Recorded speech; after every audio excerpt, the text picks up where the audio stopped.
Здравствуйте, смотрите в сегодняшнем выпуске. Президент Туркменистана Сердар Бердымухамедов принял участие в Параде Победы, возложил цветы к могиле неизвестного солдата.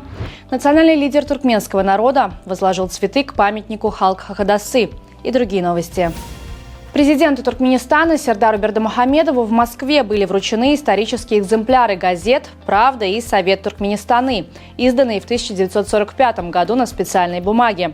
Стоит отметить, что газета «Совет Туркменистаны» является предшественницей современной газеты «Туркменистан», основанной в 1920 году.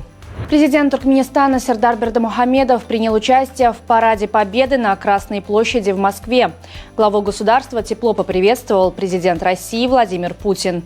Участие главы Туркменистана в юбилейных торжествах символизирует уважение к подвигу народов, сражавшихся за Великую Победу. Президент Туркменистана Сердар Бердымухамедов в рамках визита в Москву по случаю 80-летия Победы в Великой Отечественной войне принял участие в церемонии возложения цветов к могиле неизвестного солдата в Александровском саду. Глава государства отдал дань памяти павшим героям, возложив венок к вечному огню. Батальон почетного караула Министерства обороны Туркменистана прошел маршем по Красной площади в Москве в рамках военного парада, посвященного 80-летию Победы в Великой Отечественной войне. Президент Туркменистана Сердар Бердымухамедов, прибывший с рабочим визитом, лично присутствовал на мероприятии. Участие туркменских военнослужащих подчеркнуло вклад Туркменистана в победу, а имена героев Великой Отечественной войны увековечены в многотомных изданиях «Хатыра» и «Шохрат». В Ашхабаде состоялась торжественная церемония возложения цветов к памятникам комплекса Халк Хакадасы, приуроченная к 80-летию Победы в Великой Отечественной войне.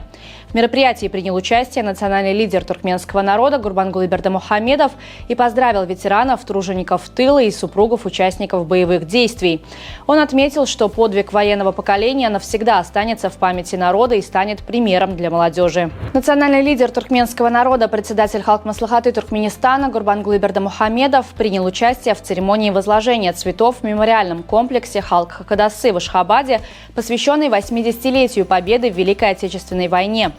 После торжественного мероприятия национальный лидер туркменского народа посетил музей, где ознакомился с экспозицией, рассказывающей о подвиге туркменистанцев в Великой Отечественной войне.